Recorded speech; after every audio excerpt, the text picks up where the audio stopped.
Bismillahirrahmanirrahim, Ayah Bunda, sahabat-sahabat semuanya. Sebelum dimulai, mari kita sama-sama share kajiannya supaya kita bisa mendapatkan amal jariah dan kita awali dengan doa.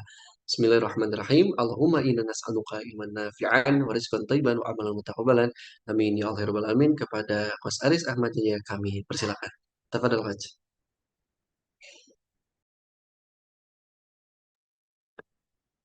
Baik, bismillahirrahmanirrahim. Allah berkahilah pertemuan ini. Karuniakanlah kebahagiaan, ketenangan, keberlimpahan bagi siapapun yang hadir. Ya Allah, jadikanlah pertemuan ini menjadi titik balik keberlimpahan rizki, kesehatan jasmani rohani, dan kebermanfaatan yang banyak. Berikanlah karuniamu pada orang-orang yang menjawab salam saya dengan tulus dan menjadi hambamu yang senantiasa bersyukur. Assalamualaikum warahmatullahi wabarakatuh. Alhamdulillah, assalatu wassalamu ala rasulillah, la hawla wa la quwata illa billah. Allahumma salli ala Muhammadin wa ala alihi wa ashabi ajmain, la hawla wa la quwata illa billahil aliyil azim. Sahabatku, apa kabar hari ini? Bagaimana kabarmu pagi ini? Apa yang engkau rasakan pada momentum ini? Dari mana sajakah engkau? Baik, Masya Allah. Alhamdulillah, sehat bahagia, Bu Yati. Masya Allah, sehat, Bu Endang, Bumi. Masya Allah. Jadi sahabat sekalian yang dimuliakan oleh Allah, hari ini kita akan belajar tentang sesuatu yang insya Allah kita nanti langsung banyak praktek ya. Di sini terima kasih, pasti Anda banyak meninggalkan aktivitas-aktivitas yang semestinya bisa Anda kerjakan pada pagi hari ini. Bisa jadi ada sebagian yang semestinya olahraga, atau ada yang mengerjakan pekerjaan-pekerjaan. Namun kenapa Anda hadir di sini? Karena Anda mampu membuat sebuah keputusan. Anda mampu membuat sebuah langkah yang insya Allah langkah ini adalah langkah yang akan diikuti oleh langkah-langkah berikutnya. Baik, kita mulai sekali lagi dengan membaca basmalah untuk keberkahan pertemuan pada pagi hari ini. Bismillahirrahmanirrahim. Baik sahabatku, kita akan langsung masuk ke materi inti kita. Bagaimana kita langsung bisa mempraktekkan, langsung bisa menciptakan keajaiban-keajaiban. Perhatikan baik-baik kalimat yang saya katakan. Pertanyaan saya yang pertama, bisakah kita merubah masa lalu? Coba dijawab. Bisakah kita merubah masa lalu? Coba. Gak bisa. Tidak. Tidak bisa. Tidak bisa. Tidak bisa. Ada yang bilang bisa. Tidak bisa. Hampir 99% berkata tidak bisa. Baik. Sekarang saya akan jawab. Sesungguhnya kita bisa merubah masa lalu. Nah, pasti kaget ya. Terus, bagaimana cara merubahnya, Ustadz? Pak Aris, bagaimana cara merubahnya? Cara merubah masa lalu adalah lakukan yang terbaik hari ini. Lakukan perubahan yang terbaik hari ini. Lakukan perubahan yang terbaik hari ini. Pola-pola terbaik hari ini. Hubungan dengan orang yang baik hari ini. Memiliki metode-metode yang baik hari ini. Aksi-aksi terbaik hari ini. Karena hari ini akan menjadi masa lalu besok pagi. Coba pahami. Hari ini, hari Sabtu. Besok, hari Ahad. Hari ini akan menjadi kemarin ketika kita masuk hari Ahad. Dan kemarin itu adalah masa lalu. Tersusunnya masa lalu baru. Dengan pola-pola baru. Dengan ketakwaan-ketakwaan yang keren. Dengan aksi-aksi yang mantap. Menjadikan masa lalu Anda menjadi bagian dari sebuah sejarah yang menjadikan kehidupan yang lebih baik. Jadi, Tolong pahami ya. Cara merubah masa lalu adalah dengan kita merubah diri kita hari ini, melakukan pola-pola terbaik dengan belajar, bertemu dengan orang-orang terbaik, beraktivitas yang terbaik. Dan yang terbaik kita lakukan hari ini akan menjadi masa lalu besok pagi, dan kebaikan akan menarik kebaikan-kebaikan berikutnya. Karenanya, sahabatku, bagaimana cara merubah masa lalu? Lakukan yang terbaik hari ini, karena hari ini akan menjadi masa lalu besok pagi. Siapa yang baru mendengar atau baru menemukan pola ini? Katakan saya. Hmm, bagus. Berarti Anda mau mendapatkan hal yang baru nih. Karena terus terang saja, paradigma ini yang merubah kehidupan saya. Jadi betul, menjadikan masa lalu yang baru. Cerdas. Menjadikan masa lalu dan sejarah baru. Jadi bagaimana mungkin orang-orang ingin merubah masa depannya, namun tidak melakukan pola-pola terbaik hari ini. Nah, dengan kalimat yang pertama ini saja, saya berharap Anda menemukan satu clue dalam kehidupan Anda. Itulah kenapa orang yang sakit pun itu adalah bagian dari masa lalu. Jadi ketika Ibu Dila hari ini misalnya mengalami sesuatu yang tidak nyaman, itu adalah investasi Bu Dila di masa lalu. Bukan karena memikirkan masa depan. Jadi kalau Anda hari ini secara fisik dikatakan oleh dokter sakit, secara pikiran dikatakan oleh psikolog kita tidak seimbang, maka itu sebagian besar adalah karena pola-pola aksi-aksi yang kita lakukan di masa lalu dan menerima konsekuensi hari ini. Dan kalau Anda ingin merubah masa depan, maka jadikanlah hari ini dengan perubahan-perubahan yang baru. Dari pola pikir atau mindset, pola laku, pola rasa, pola aksi. Jadi autosugesti yang saya pelajari, Anda memiliki 4 hal yang harus Anda pola. Yang pertama adalah pola pikir. Oke? Yang kedua adalah pola rasa. Karena pikiran itu menghadirkan perasaan. Jadi kalau Anda memikirkan kebahagiaan, memikirkan hal-hal yang baik, hal-hal yang positif, hal-hal yang menjadikan keberkahan dan kemudahan, itu baru di pikiran. Maka itu akan menghadirkan rasa.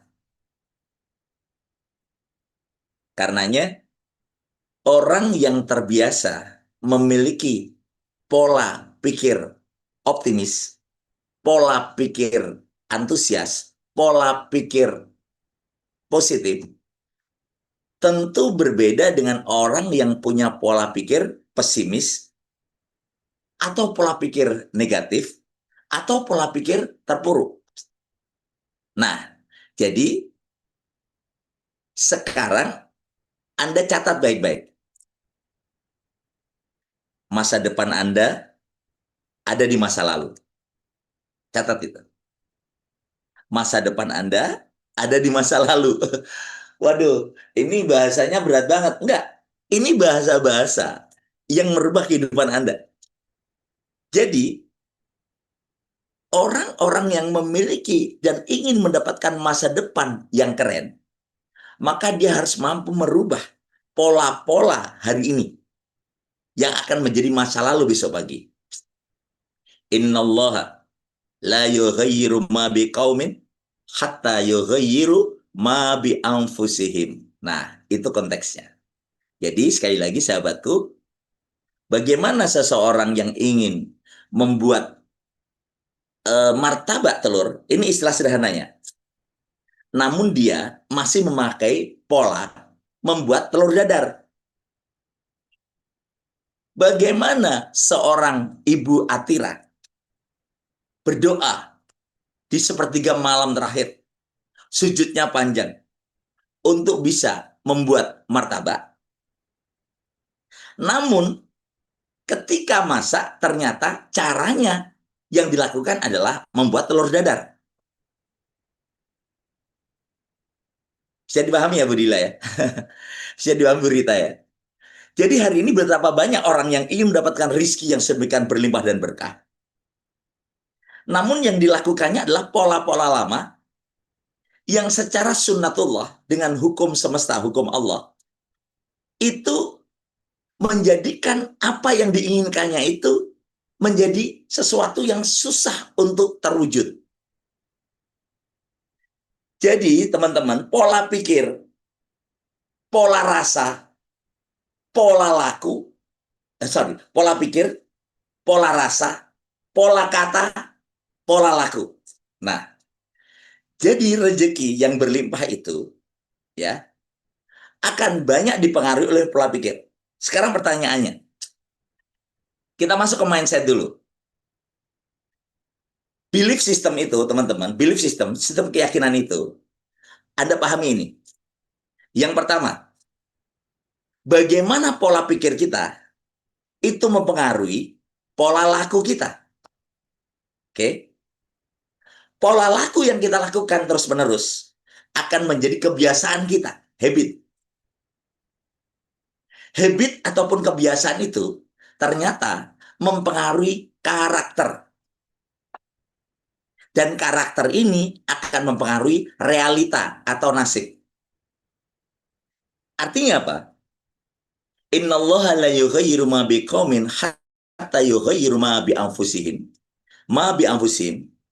Jadi Allah tidak merubah nasib suatu kaum kecuali kaum itu mau merubah dirinya, nafsunya, merubah nasibnya sendiri. Anfus itu jamak dari nafsun. Jadi, apa saja yang harus dirubah? Karena target dari training pada pagi hari ini ada tiga. Targetnya tiga nih untuk pagi ini.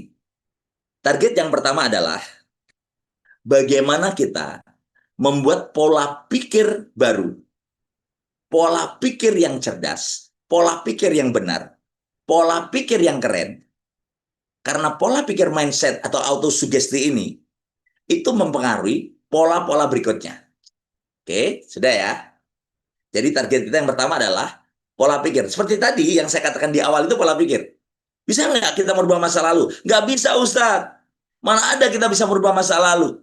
Oh, akhirnya ketika saya katakan, oh bisa. Loh, kok bisa? Iya. Ketika kita merubah hari ini dengan mengerjakan yang terbaik, melakukan yang terbaik, pola-pola baru yang terbaik, sahabat-sahabat yang terbaik, maka hari ini akan menjadi masa lalu besok pagi. Dan orang yang melakukan hari ini, hari ini, hari ini, hari ini, hari ini, maka terkumpullah masa lalu, masa lalu, masa lalu, yaitu kemarin, kemarin, kemarin, yang mampu menjadikan seseorang itu menjadi baru. Itulah taubat itu, merubah masa lalu. Anda paham nggak? Kenapa Allah memberikan kesempatan seseorang untuk melakukan taubat?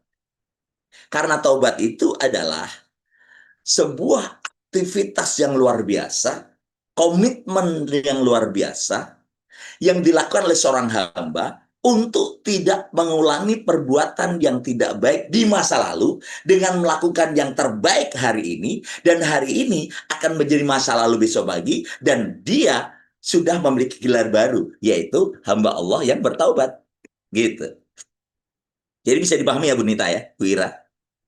Nah, ini. Jadi sahabatku sekalian, ketika Anda memahami konsep ini itu luar biasa. Makanya ketika memang hari ini adalah hari di mana sahabat sekalian berkumpul, bertemu ya, bersama, maka insya Allah Anda akan memahami nih konsep kenapa orang rezekinya kok seret, kenapa orang kok rezekinya susah, kenapa kok orang rezekinya itu kok nggak berkah. Bisa jadi dia hanya memiliki kemauan dalam bentuk doa, dia memiliki keinginan dalam bentuk harapan, namun tidak dilanjutkan dengan pola-pola berikutnya. Gitu. Sampai di sini paham ya teman-teman ya? Yang paham bilang paham. Nah, gitu. Masya Allah. Paham, Masya Allah, Bu Dewita. Nah, saya harus pelan-pelan, harus memastikan teman-teman paham. Karena ini menjadi amal jariah bagi saya, bagi Anda semua gitu. Kalau Anda terjadi perubahan. Makanya banyak orang yang sakit sembuh itu dimulai dari pola pikir. Ya, orang yang miskin menjadi berkelimpahan itu dimulai dari pola pikir. Alhamdulillah, ini sudah mulai paham ya, insya Allah. Nah, sekarang teman-teman, saya bertanya kepada Anda. Anda mengikuti training ini berbayar atau gratis? Coba jawab. Anda membayar investasi atau gratis? Ya, free ya, Masya Allah. Sebenarnya ini adalah sebuah kesempatan. Karenanya, sekarang coba sisihkan waktu selama 2 menit saja ke depan. Share link yang Anda dapat kepada saudara, sahabat, kemudian kepada grup-grup Anda yang positif ya, orang-orang yang Anda kenal. Ayo, momentum ini lakukan sekarang. Coba. Kenapa? Ini adalah pola orang yang berbagi bahagia untuk menjadikan orang lain turut bahagia. Orang yang berbagi keberkahan untuk menjadikan orang lain mendapatkan keberkahan. Orang yang berbagi kemudahan untuk menjadikan orang lain mendapatkan kemudahan. Orang yang berbagi kenikmatan yang menjadikan orang lain mendapatkan kenikmatan. Maka orang seperti ini adalah orang yang memiliki satu langkah, yaitu memperluas keberkahan menjadi sedemikian banyak. Alhamdulillah, Alhamdulillah. Nah, jadi kenapa saya ajak Anda di titik awal, di titik balik ini, mengajak orang-orang. Kalaupun mereka akhirnya ikut dan masuk, itu Masya Allah. Ya. Namun kalaupun mereka minimalnya mendapatkan ajakan kebaikan, itu juga luar biasa. Karenanya, ini sudah 242, diharapkan nanti 300 lebih. Dengan hadirnya Anda, saya juga akan share nih. Jadi sahabatku sekalian, ini Masya Allah ini. Jadi ketika Anda semua hari ini menjadi bagian dari orang baik, ya, yang akhirnya kebaikan Anda ini, ya, kebaikan Anda ini menjadikan kebaikan-kebaikan berikutnya, maka insya Allah kita menjadi bagian dari orang-orang yang senantiasa beruntung. Oke, baik. Suara jelas ya? Ini Bu Salma aman ya? Nah, jadi mungkin yang suaranya hilang, pindah posisi sehingga sinyalnya bagus. Karena ini seru. Pada pagi hari ini kita langsung banyak praktek nih. Sengaja saya tidak tampilkan slide, biar kita langsung diskusi dan komunikasi. Baik teman-teman, pahami ini. Pola pikir. Nah, hari ini kita akan belajar bagaimana untuk rezeki ya yang berkah. Otomatis kan ada dua ini. Punya rezeki dan mengerjakan bagaimana rezeki itu berkah. Nah, jadi ini adalah dua hal. Mendapatkan berkelimpahan rezeki dan bagaimana apa yang kita dapatkan ini menjadikan keberkahan-keberkahan. Sekarang dengarkan cerita yang saya berikan. Suatu hari, suatu hari ada lomba di Jepang. Lombanya apa? Lomba di bidang pertanian, yaitu jagung unggulan. Jadi setiap petani berhak ikut lomba dan dinilai jagungnya ini unggulnya dilombakan.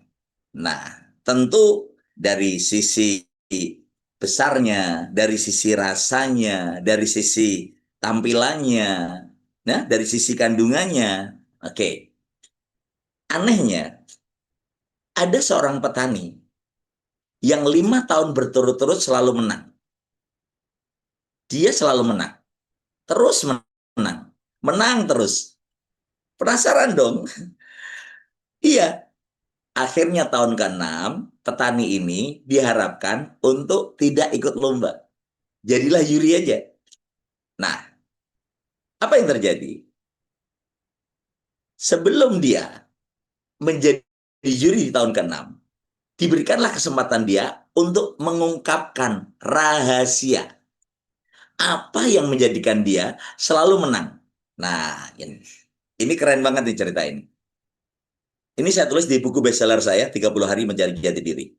Nah, kemudian sahabatku, apa yang dia katakan? Petani ini katakan, bibit yang saya punya sama dengan bibit yang Anda punya. Coba bayangkan. Dia bilang itu.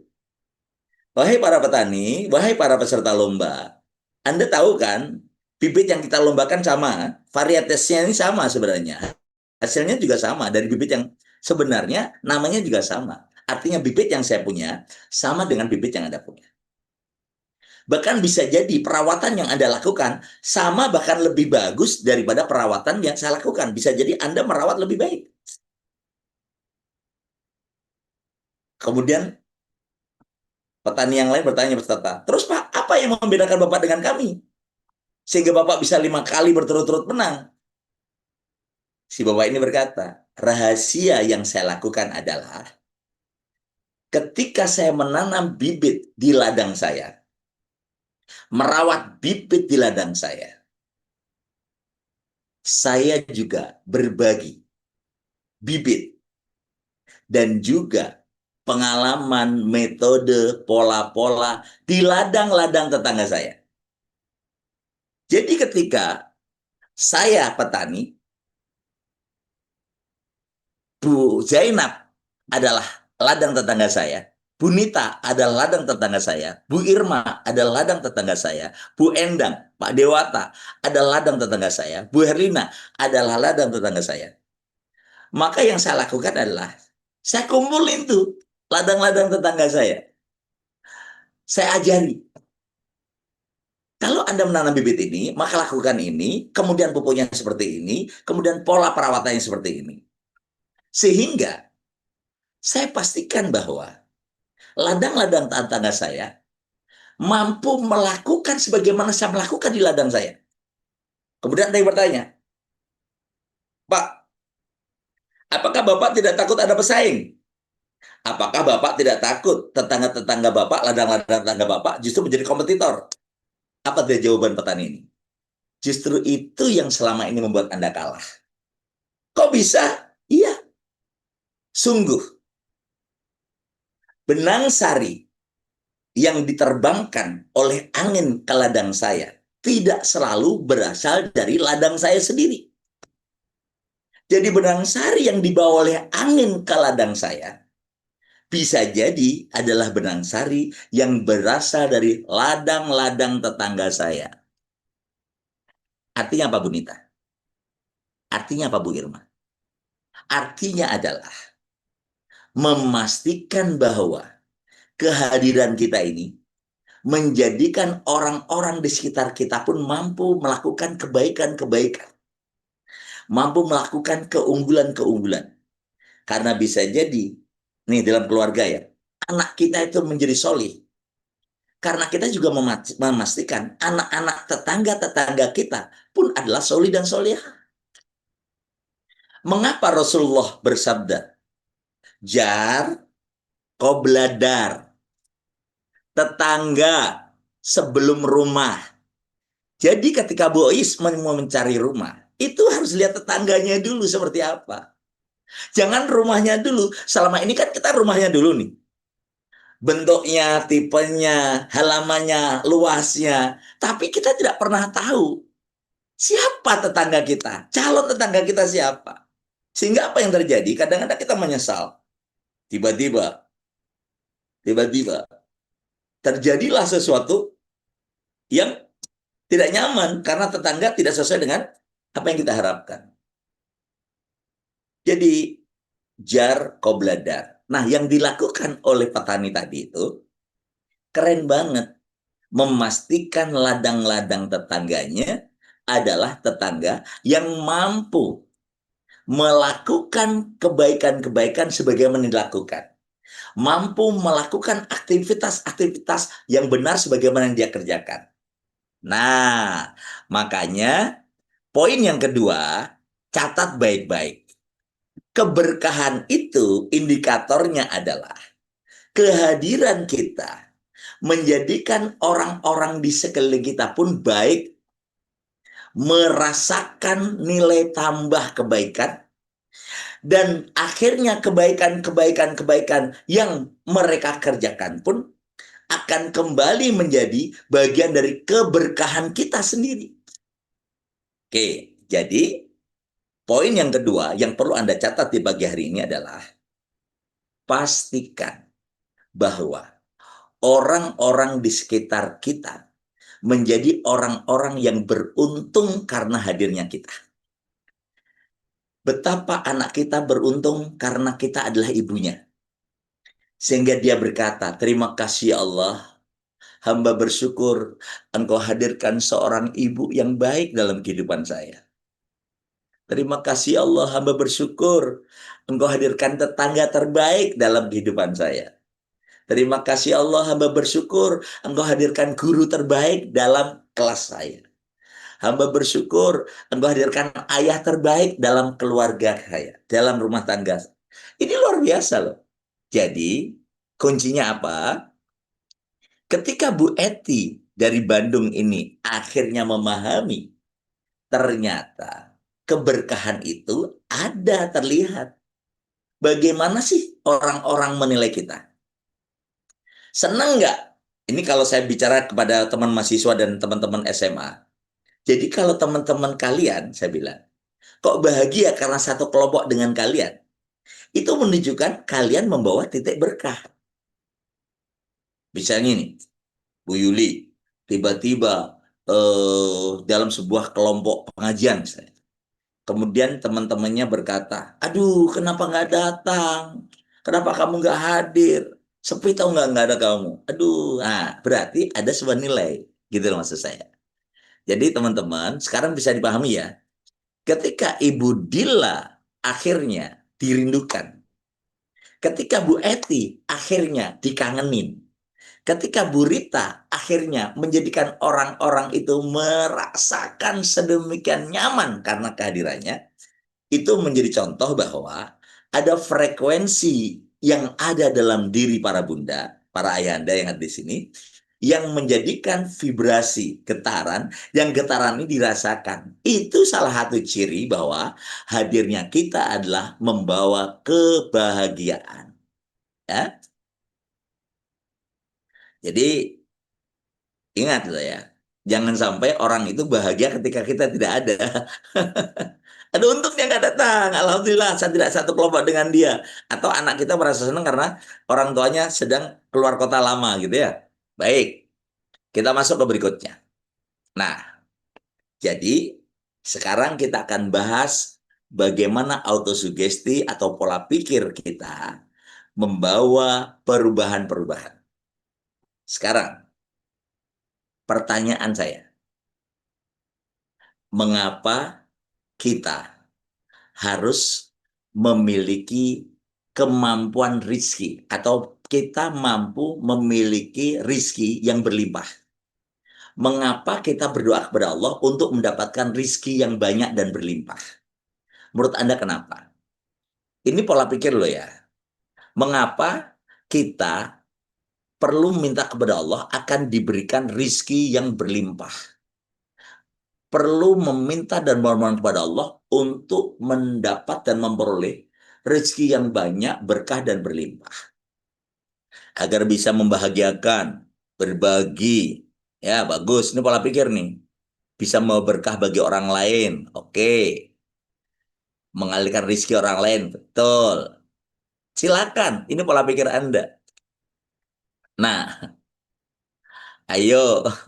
Agar memenuhi kebutuhan keluarga, bantu orang lain, memudahkan urusan orang lain. Wah, ini orang-orang baik nih. Nah, Korun sebelum punya rezeki, ketika ditanya oleh Nabi Musa, jawabannya sama.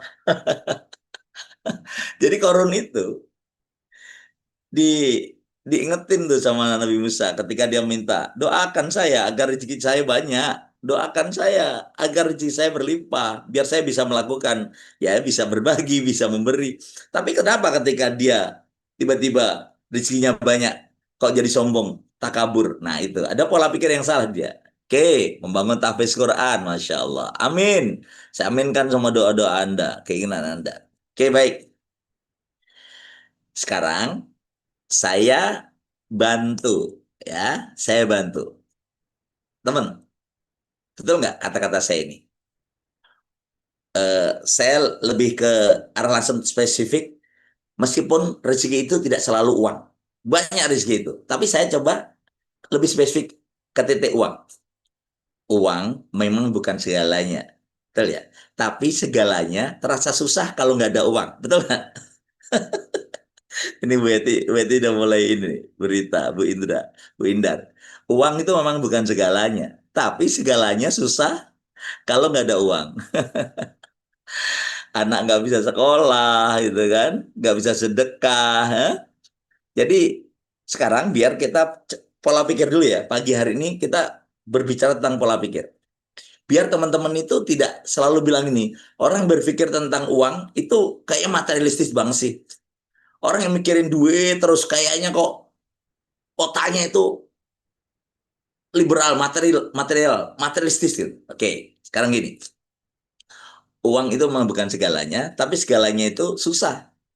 Kalau nggak punya uang, mau umroh nggak bisa, mau haji nggak bisa, mau bantu tetangga nggak bisa, nyekolahin anak nyari hutang dulu, mau bangun masjid ikut wakaf nggak bisa. Makanya sekarang saya kasih pola pikir, mengapa kita harus memiliki rizki yang berlimpah, meminta kepada Allah untuk diberikan rizki yang berlimpah.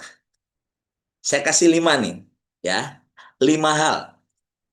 Anda boleh catat, biar pola pikir kita baru. Karena saya juga di coach oleh seseorang yang menjadikan pola pikir saya akhirnya baru dan menjalankan pola-pola itu. Oke, yang pertama, dengan kita memiliki rezeki yang berlimpah, uang pun ada, tubuh juga sehat gitu ya intinya gitu. Saya akan membahas terkait tentang uang dulu lah, biar lebih spesifik. Kita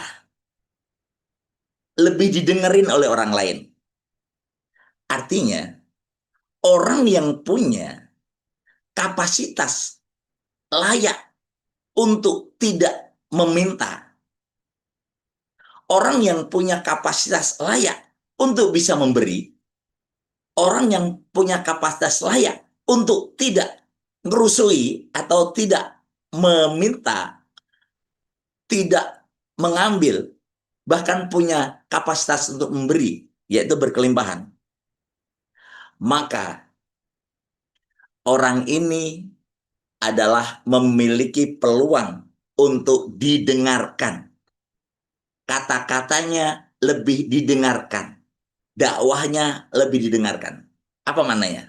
Yang pertama, orang yang punya kapasitas untuk memberi, memudahkan, membantu, menolong, maka dakwah baik itu lebih mudah dijalankan. Itu poin yang pertama. Jadi kalau kita membantu, menolong, memudahkan, maka sesungguhnya orang-orang yang kita bantu, kita tolong, itu lebih dengerin kalau kita nasihatin. Daripada ketika kita datang, itu meminta, menghutang, mengambil, atau mengeluh. Oke, sampai di sini setuju nggak dengan kalimat yang pertama ini? Karena apa yang dikatakan teman-teman itu luar biasa. Ingin berbagi, memberi. Tapi ini pola pikir yang saya tularkan kepada Anda. Jadi, dengan kita memberi, dengan kita membantu, dengan kita menolong, dengan kita berbagi, dengan kita memiliki kapasitas untuk memudahkan, maka jalan dakwah yang kita lakukan, nasihat yang kita berikan, itu lebih mudah diizinkan hadirnya, diterima, dibanding ketika keberadaan kita adalah keberadaan dari orang-orang yang lebih suka untuk menghutang, mengeluh, menderita, berkekurangan, atau dalam kondisi tampak lemah. Oke, Di sini saya harap teman-teman sudah memiliki satu cara berpikir baru nih. Artinya adalah dengan cara berpikir ini, ya Allah, berikanlah hamba rizki yang berlimpah. Berikanlah hamba keberkahan dan berkelimpahan rizki. Karena dengan rizki yang kau berikan kepada hamba, hamba bisa menjalankan dakwah di jalanmu dengan mudah. Hamba mampu untuk memberikan kebaikan-kebaikan kepada orang-orang di sekitar hamba dengan lebih mudah karena mereka mendapatkan kebermanfaatan atas izinmu melalui hamba. Oke, itu yang pertama ya. Jadi ketika Bu Ira ya, kemudian Bu Rita, kemudian di sini ada Bu Yuli, ada Bu Septi, Bu Ende, Bu Anida, maaf yang tidak belum saya sebutkan ya. Saya memang lebih menyebutkan yang nampak gambar sebenarnya. Biar karena adanya di ring pertama biasanya yang on cam ya. Oke, jadi poin yang pertama adalah wadah Anda sekarang perluas ini. Dengan kelimpahan rizki yang diberikan Allah kepadaku, maka diriku mampu berdakwah lebih mudah. Dengan kelimpahan rizki yang diberikan oleh Allah kepadaku, maka kemudahan-kemudahan orang di sekitarku bisa terjadi melalui konektor baik dari diriku. Jadi intinya adalah keberkahan itu menjadi luar biasa ketika kita memiliki sedemikian rizki yang berkemanfaatan, banyak dan bermanfaat. Itu poin yang pertama. Lebih mudah berdakwah, lebih mudah untuk menasihat. Yang kedua, tolong catat teman-teman. Jadi ternyata dengan kita memiliki banyak rizki, maka peluang kita untuk mendapatkan pahala, pahala, pahala, pahala, pahala. Kenapa saya ulang-ulang? Yang diberikan oleh Allah, itu peluangnya jauh lebih besar. Karena dengan rizki yang kita miliki, kita mampu untuk bersedekah, berwakaf, menjadikan rizki yang tidak abadi menjadi abadi dengan kebermanfaatan jangka panjang. Dengan cara apa? Ya tadi tuh, menitipkan rezeki kita di jalan Allah, berwakaf fisabilillah. Jadi dan wakaf itu bisa dilakukan oleh orang-orang yang memang memiliki. Ya, artinya adalah dengan rezeki yang sedemikian melimpah dan insya Allah berkah ini, maka peluang kita mendapatkan pahala mengalir, mengalir, mengalir jauh lebih besar peluangnya. Oke?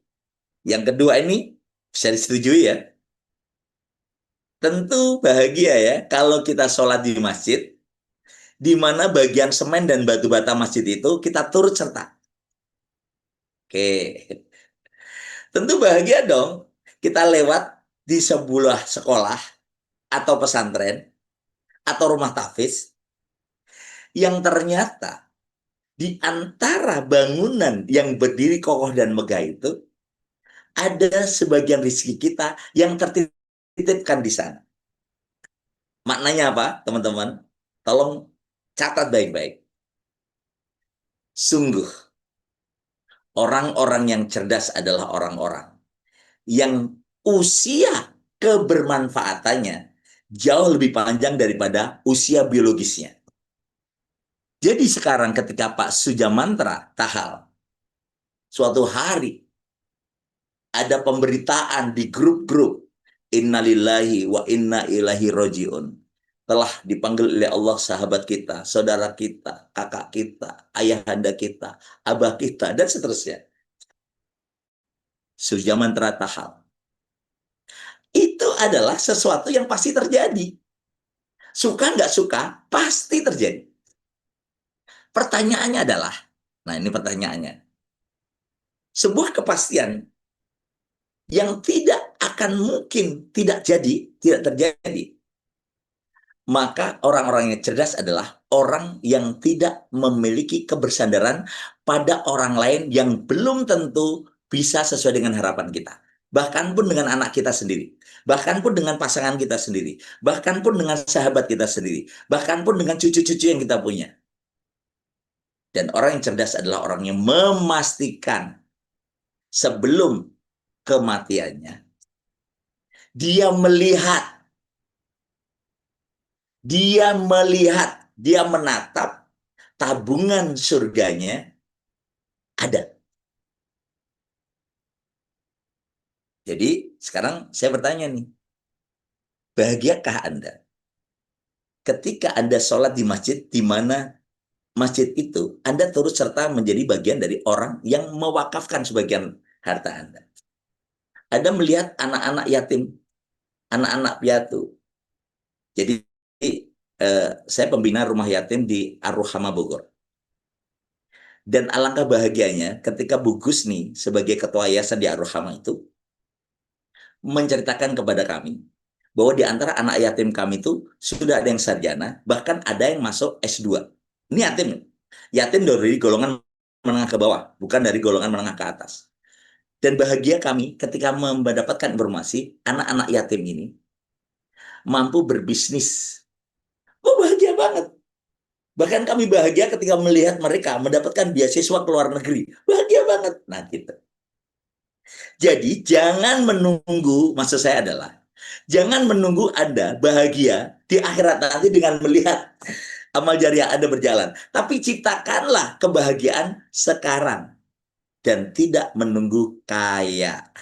Kok bisa di Paris? Iya, karena ada konsep masalul ladina yunfikuna amwalahum fi sabilillah kamasali habbah ambatat sab'a sanabil fi kulli sumbulatin mi'atu habbah. Jadi satu biji ditanam menjadi 7 tangkai, setiap tangkai 100 biji. Karenanya hari ini kita lakukan apa, poin yang kedua ini?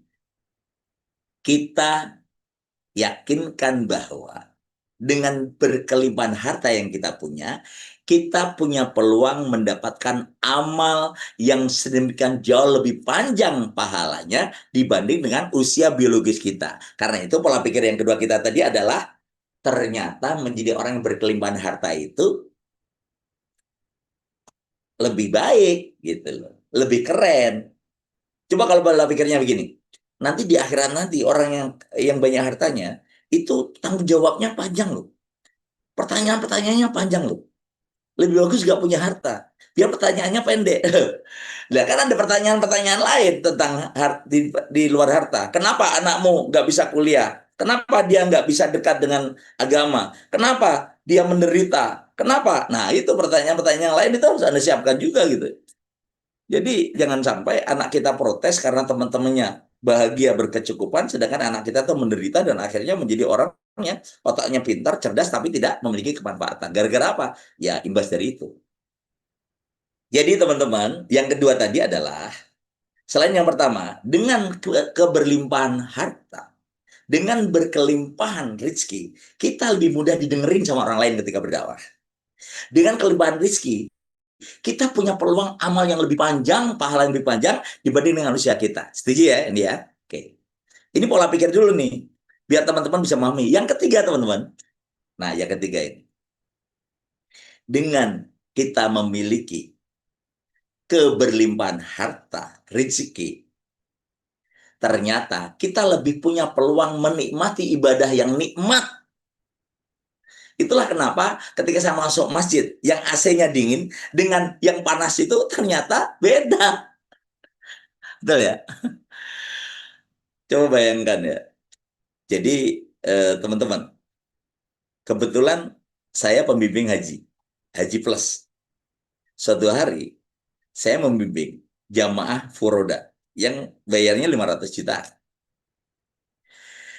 Masya Allah, hotelnya depan Masjidil Haram, Hotel Raffles, ruangannya itu tahu nggak? Jadi kamar tidur, ruang tamunya itu luas banget, ya. Setiap pagi dikasih buah-buahan, buah-buahan tanpa minta ada buah-buahan, turun langsung Masjidil Haram, dekat, nikmat. Ternyata ya nggak salah, orang-orang yang memang memiliki berkelimpahan itu lebih akses ke haram lebih dekat, kemudian tidur lebih nyaman, makanan itu Masya Allah, makanan itu sedemikian berlimpah. Ada yang tanya, kenapa haji furoda kok mahal? Ya iyalah. Yang pertama, hotelnya juga mahal, fasilitasnya mahal, waktunya lebih pendek. Maksud saya antriannya nggak perlu antri.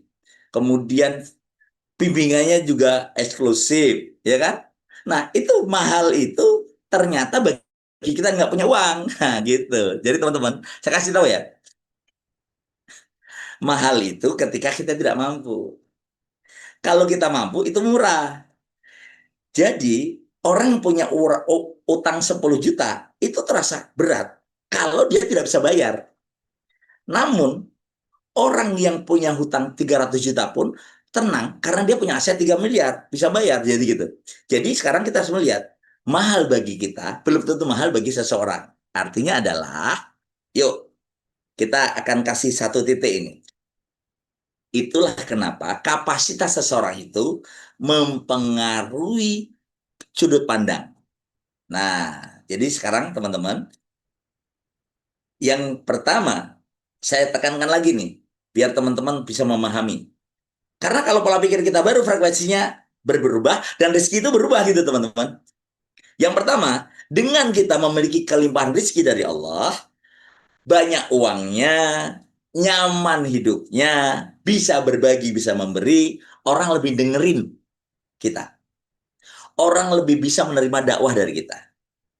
Yang kedua, dengan kelimpahan rezeki yang kita miliki, ternyata kita punya kapasitas kemampuan untuk apa? Untuk mendapatkan amal yang mengalir terus-menerus meskipun kita sudah tiada. Oke? Oke, yang ketiga, yang ketiga, yang ketiga. Tolong dicatat yang ketiga.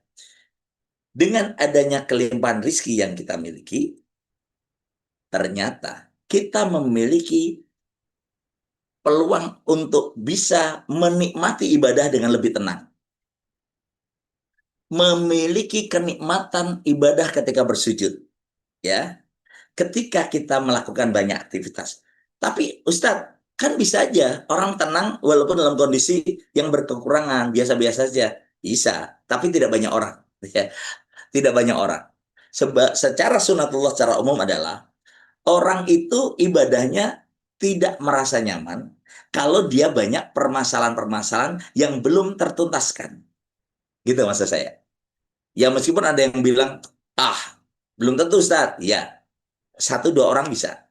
Tapi banyak orang tidak bisa. Bagaimana dia bisa ibadah dengan tenang? Manakala menjelang duhur saja badannya masih dalam kondisi belum siap gitu ya. Nah, kemudian yang keempat, tolong teman-teman, ini cara berpikir dulu, pola pikir nih.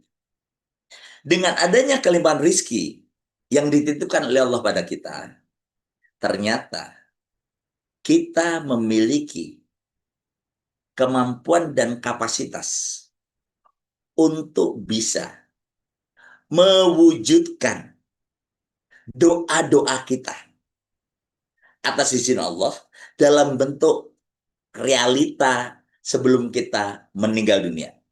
Contohnya gini, contohnya gini. Ya Allah, pengen banget mengumrohkan orang tua. Ya Allah, pengen banget saya bisa menghadirkan 10 penghafal Al-Quran yang saya kasih biaya, beasiswa.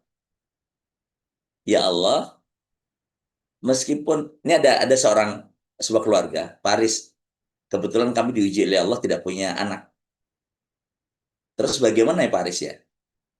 Saya itu juga berharap dong didoain gitu ya setelah meninggal nanti. Terus anak kan nggak ada.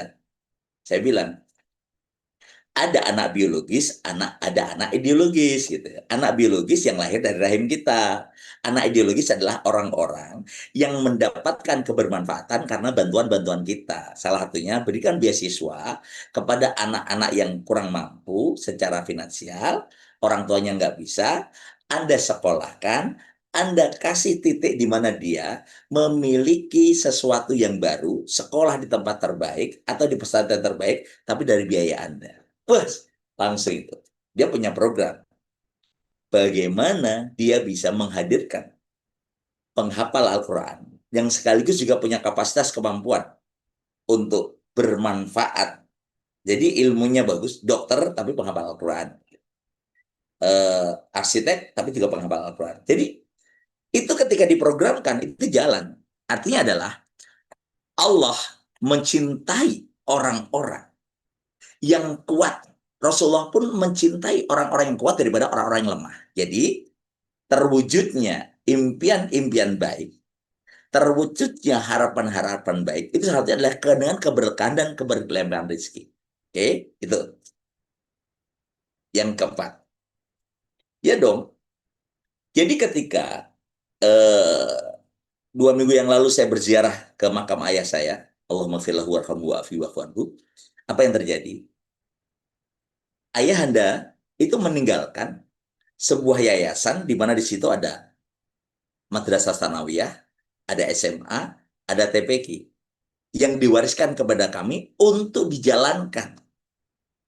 Dan disitulah ada sesuatu, ada impian yang terwujud dan ternyata harapannya ketika meninggal, maka terwujudnya hal-hal baik itu dilanjutkan oleh orang-orang setelahnya.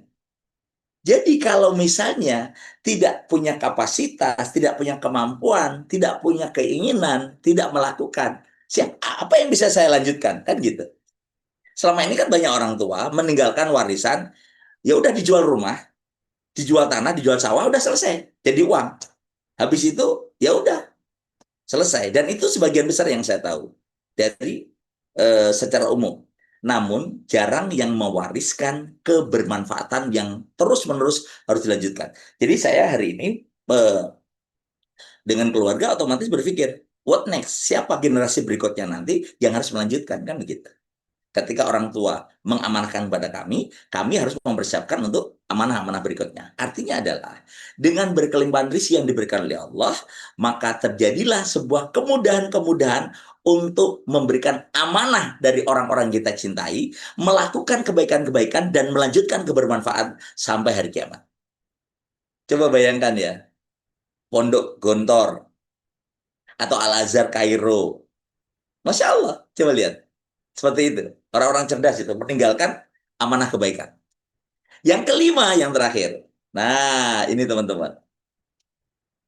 Ternyata ketika kita memiliki keberlimpahan rizki, ya, kita memiliki harta yang dititipkan oleh Allah berlimpah, kemudian memiliki kapasitas keilmuan yang juga bagus, ternyata kita lebih punya peluang bertemu, berjumpa, berkumpul bersama dengan orang-orang baik di dunia ini. Dan insya Allah menjadi tetangga mereka di surga nanti. Kenapa? Ya kita punya fasilitas belajar lebih, mengakses ilmu dengan lebih mudah, berjalan ke sebuah titik pembelajaran dengan lebih mudah, bertemu dengan orang-orang baik lebih mudah. Jadi intinya adalah dengan harta, dengan rizki yang kita punya, kita ternyata punya kesempatan yang lebih mudah, intinya gitu. Dibanding ketika kita tidak memiliki itu. Ini baru pola pikirnya nih. Nah, dengan 5 pola pikir ini diharapkan teman-teman tidak memiliki rasa benci, rasa tidak suka dengan keberlimpahan atau rasa terbebani. Lanjut. Nah, sekarang ini perhatikan baik-baik. Saya coba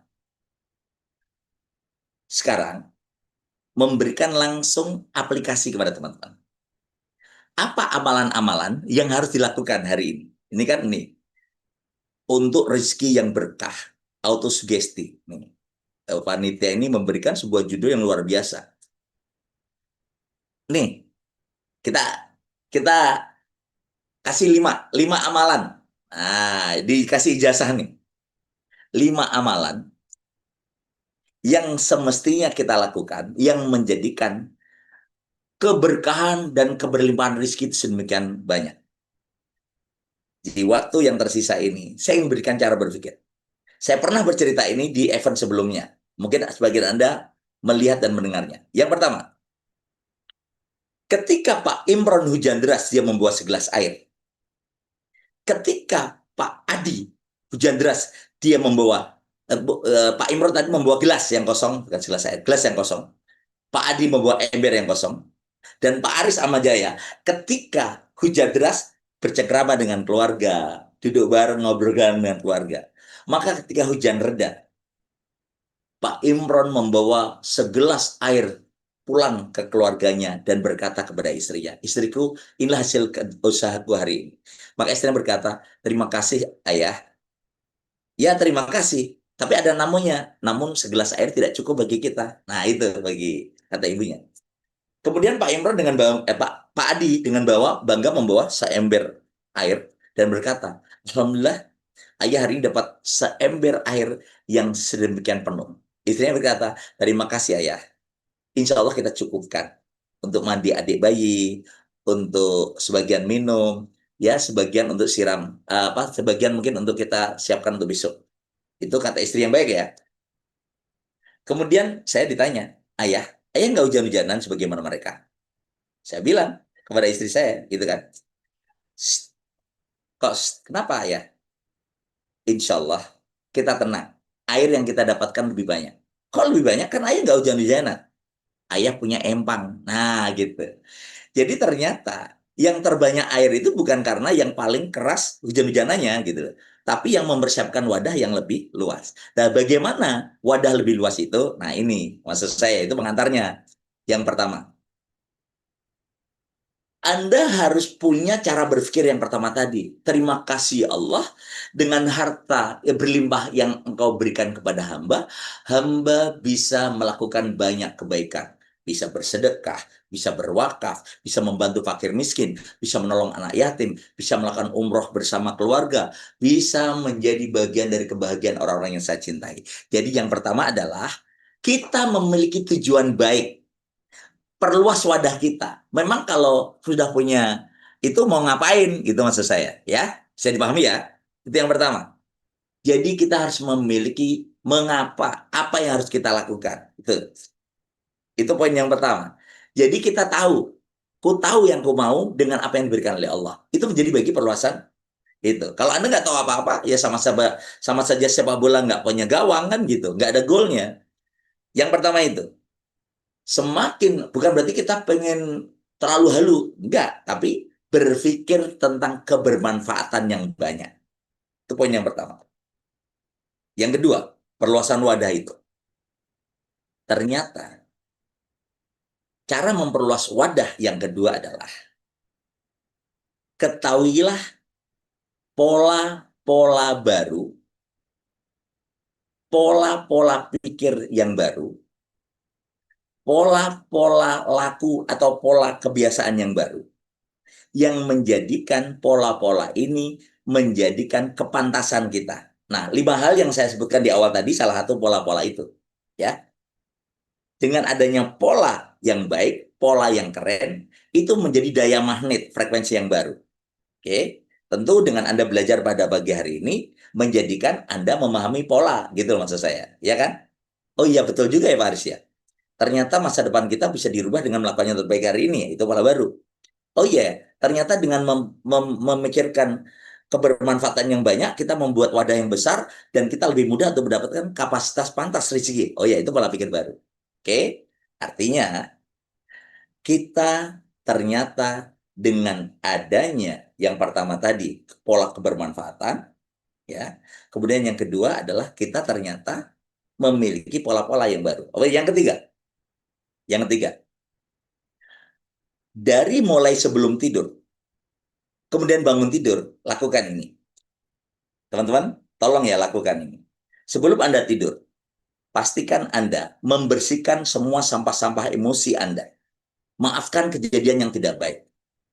Sebelum Anda tidur, Bismika Allahumma ahya wa bismika amut, maafkan, lepaskan.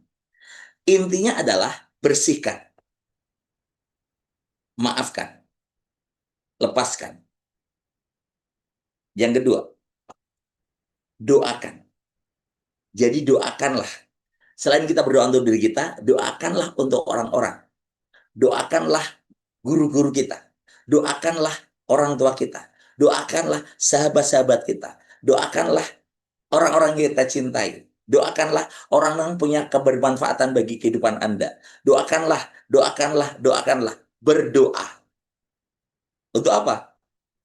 Kita mengalirkan energi baik, frekuensi baik, kapasitas yang mulia. Doakan. Nah, kemudian yang ketiga. Nah, ini yang ketiga. Tolong ya, lakukan yang ketiga ini. Mintalah apapun kepada Allah. Mintalah hal-hal baik apapun kepada Allah. Namun, nah, ada namunnya ini yang jarang dilakukan. Visualisasikanlah dalam bentuk gambaran yang nyata di dalam pikiran dan perasaan Anda. Benar-benar Anda melihat. Jadi ketika Ibu Dila misalnya berdoa umroh, pengen umroh sekeluarga, benar-benar visualisasi. Bagaimana sih rasanya ketika tawaf bersama keluarga, doa bersama keluarga, sujud di altar Ka'bah bersama keluarga, kemudian saling berbagi zam-zam tepat di depan Ka'bah, kemudian Masya Allah sa'i bareng. Visualisasikanlah dan jangan di cancel. Cancel itu adalah kalimat kayaknya susah deh. Nah, itu. Kayaknya nggak mungkin deh. Kayaknya halu deh. Itu cancel itu. Jadi amin serahkan pada Allah. Paris, kenapa sih kok harus divisualisasikan? Ingat teman-teman, yang menjadikan daya magnet frekuensi menjadi nyata, itu salah satunya adalah visualisasi yang terasakan benar-benar terjadi. Ya, jadi ada seorang ibu belum punya anak selama 10 tahun. Kemudian datang datang kepada kami. Kemudian kami bilang, ibu pernah nggak memvisualisasikan ketika tidur itu di sebelah di samping ibu itu ada bayi kecil mungil? Nggak pernah, Ustaz. Eh, eh, Memvisualisasikan di rumah itu bahagia banget kalau ada suara anak-anak itu rame. Belum, Ustaz. Pernah nggak bervisualisasi ketika menggendong bayi itu bahagia? Belum, Ustaz. Ya udah, sekarang kalau ada bayi, gendong. Ya, rasakan, benar-benar rasakan. Kalau ibu tidur, nanti jangan terlalu menguasai tempat tidur ya. Jadi suami, istri, nah, coba disisihkan satu tempat untuk didik bayi nanti. Ada bantal kecil gitu. Itu visualisasi. Masya Allah. Tentu tidak simsalabim langsung tiba-tiba. Berjalan 1 tahun dia melakukan itu dan ternyata Allah mengaruniakan anak. Gitu. Itu namanya adalah membangun kepantasan. Visualisasi. Oke. Sebelum tidur, sudah ya. Jadi visualisasikan. Dan tutuplah dengan Alhamdulillah ya Allah, terima kasih ya Allah, Engkau maha baik, bismika, Allahumma ahya wa bismika amut. Dan orang yang melakukan kenyamanan-kenyamanan sebelum tidur, bangun tidur itu lebih seger daripada orang yang mikir masalah sebelum tidur. Ya, betul. Ya, hadirkan keinginan-keinginan kita, harapan-harapan kita sebelum tidur, dan visualisasikan. Ya, sudah ya. Sekarang setelah bangun tidur, apa yang dilakukan? Setelah bangun tidur, nah ini yang jarang dilakukan oleh banyak teman nih. Setelah bangun tidur, tentu pertama kali yang Anda katakan adalah Alhamdulillahi Rabbil Alamin. Itu pertama kali. Harus Alhamdulillah. Terima kasih ya Allah, Engkau maha baik. Alhamdulillahi Rabbil Alamin. Itu. Jangan langsung melakukan aktivitas lihat handphone, lihat berita. Langsung Alhamdulillahi Rabbil Alamin. Alhamdulillah dulu. Kemudian setelah Alhamdulillah apa? Anda sebelum ke kamar kecil tuh, sebelum ke kamar mandi, sebelum melakukan itu kan duduk dulu tuh. Jangan langsung berdiri, itu bisa bahaya kalau langsung bangun langsung berdiri belum siap itu tubuh. Anda tinggal itu ungkapkanlah harapan Anda untuk apa yang terjadi hari ini. Yang saya lakukan biasanya adalah Alhamdulillah ya Allah, terima kasih ya Allah, Engkau maha baik. Pertemukanlah hamba dengan orang-orang baik. Hadirkanlah rizki yang berlimpah berbondong-bondong dalam kehidupan hamba. Berikanlah kesempatan hamba untuk berbuat baik, peristiwa-peristiwa baik, dan jadikanlah hari ini hari di mana hamba bisa menikmati ibadah, berkiprah untuk manfaat. Rezeki hadir berbondong-bondong dari arah yang tidak disangka-sangka. Sehat, segar, bugar, melimpah, bahagia, bermanfaat, Amin. Jadi hal-hal baik itu namanya afirmasi, ya. Nah, itu namanya proklamasi kalau dalam bahasa ini ya, afirmasi pagi hari. Setelah itu Anda lakukan wudhu, sholat ke masjid laki-laki kan gitu. Terus apa yang dilakukan? Nah, malam berikutnya nih, mohon maaf nih, ini sudah lebih dari mau jam 7 nih. Ini nih tiga hal yang sudah lakukan. Doakan banyak orang tanpa orang lain itu tahu.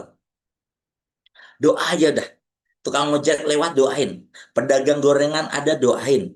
Ada ibu-ibu gandeng anaknya doain. Pokoknya Anda harus mendoakan banyak orang, mendoakan banyak orang, mendoakan banyak orang, mendoakan banyak orang.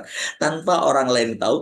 Dan sering-seringlah dalam satu hari itu berkata, Alhamdulillah ya Allah, terima kasih ya Allah, Masya Allah, kaki bisa berjalan. Alhamdulillah ya Allah, hari ini saya bertemu dengan Bu Atun yang sudah lama nggak ketemu. Alhamdulillah ya Allah, terima kasih ya Allah, hari ini saya bisa makan sambal sedemikian enak. Hal-hal kecil yang selama ini Anda lupa untuk berterima kasih. Alhamdulillah ya Allah, terima kasih. Hari ini saya minum es sedemikian dingin. Masya Allah. Alhamdulillah ya Allah, terima kasih ya Allah. Saya hari ini engkau jumpakan dengan Pak Haris Samajaya. Alhamdulillah ya Allah. Hari ini saya bisa ikuti balik. Alhamdulillah ya Allah. Hari ini saya bisa silaturahim. Alhamdulillah ya Allah. Hari ini saya bisa bersedekah. Alhamdulillah ya Allah. Saya bisa berbagi. Jadi sedekah jangan menunggu kaya. Doa, senyum, berbagi. Rp1.000, Rp2.000, Rp5.000. Jadi halal kecil. Kenapa?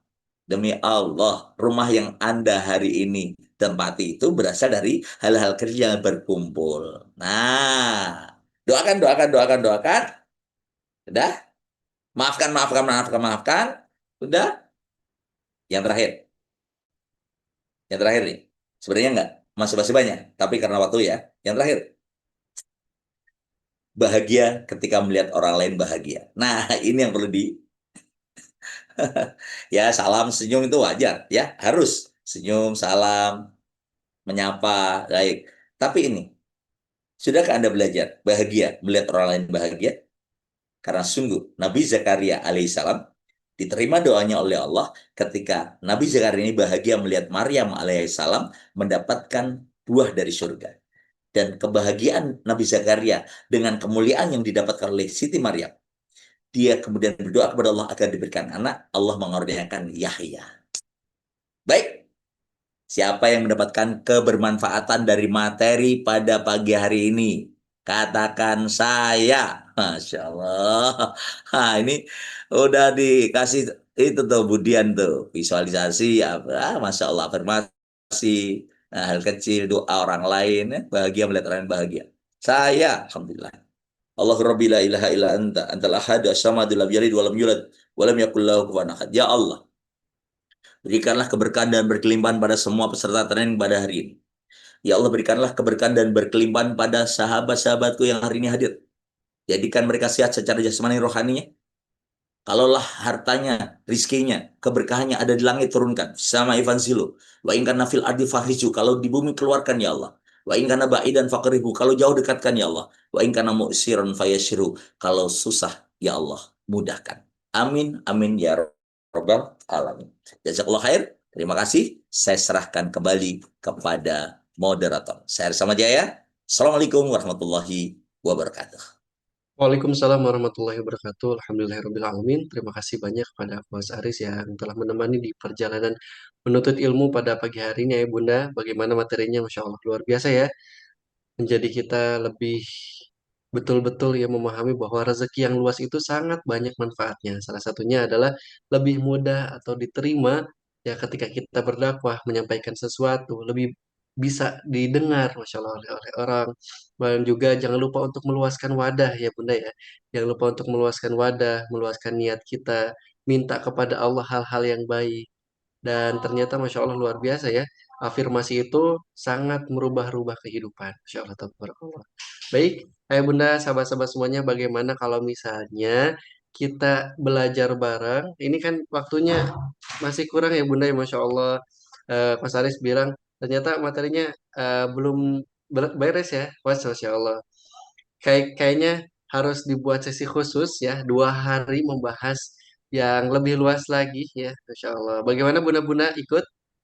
Insya Allah di pekan depan, hari Sabtu dan Ahad, Mas Aris akan membersamai kita. Nah, Insya Allah the power of belief. Nah, siapa yang sudah daftar? Nah, kalau misalnya belum daftar, silahkan. Nah, ikut. Masya Allah. Next offline, Coach. Masya Allah. Baik, Masya Allah. Coach, boleh di-spill sedikit, Coach, kenapa kita harus membahas selama 2 hari The Power of Belief ini? Silahkan, Coach. Ya, banyak orang yang belajar, namun pelajaran yang diikuti itu belum mampu melahirkan keyakinannya. Jadi beliefnya itu belum ditekankan. Jadi kenapa kita harus belajar tentang yakin, belief system?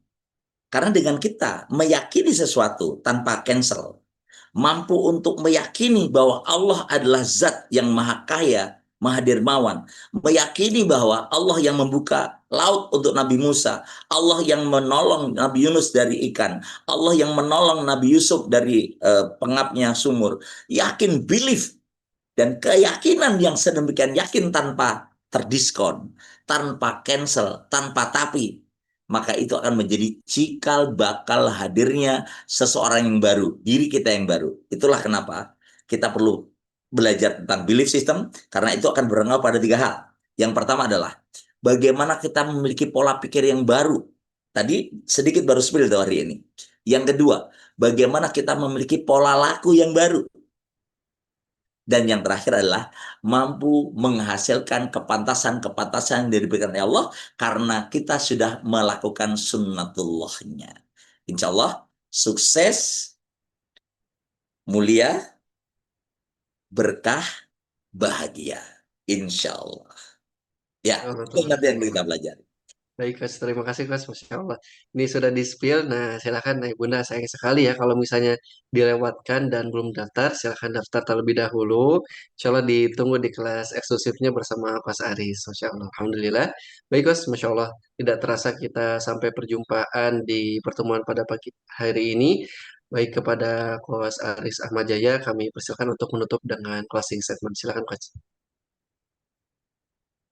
Indahnya orang-orang yang bahagia adalah ketika dia mampu memberikan bagian kebahagiaannya dengan solusi atas orang-orang di sekitarnya.